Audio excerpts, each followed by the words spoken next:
DBT schemes పై పలు ఫిర్యాదులు వచ్చాయన్నారు CEO Meena. వీటిని కేంద్ర ఎన్నికల సంఘానికి పంపించామని చెప్పారు. చేయూత ఆసరాపై ఈసీ మరిన్ని వివరాలు కోరిందని తెలిపారు ఏపీ సీఈఓ మీనా.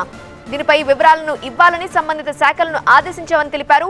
ఎన్నికలు పూర్తయ్యే వరకు విద్యా దీవెన ఆపాలని చెప్పాం. ఎన్నికలు పూర్తయ్యాక పథకాలు అమలు చేసుకోవచ్చు అని సీఈఓ ముఖేష్ కుమార్ మీనా వెల్లడించారు.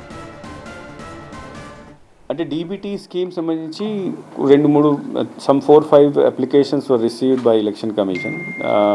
ఎలక్షన్ కమిషన్ డైరెక్షన్ అంటే ముందు స్క్రీనింగ్ కమిటీలో పెట్టి సిఎస్ గారు దీనికి చైర్పర్సన్ ఉంటారు.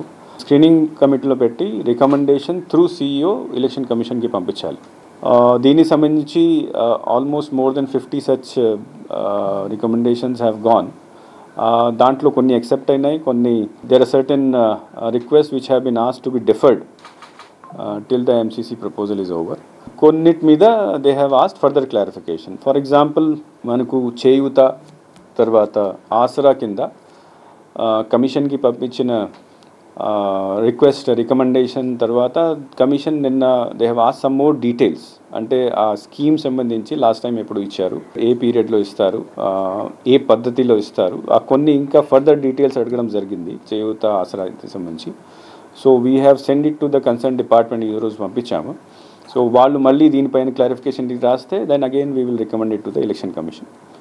కొన్ని స్కీమ్స్ గురించి for example Vidya Deevena commission has given direction that you wait till the election is over, election తర్వాత మీరు ఇచ్చేయండి.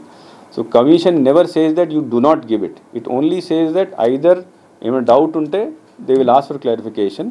Otherwise they may say that you may కొన్ని రోజు మీరు డిఫర్ చేసుకోండి. మనం 13th is the polling date, we're very near to it. కొన్ని రోజు డిఫర్ చేసుకోండి, డిఫర్ చేసిన తర్వాత మీరు ఇచ్చేయండి.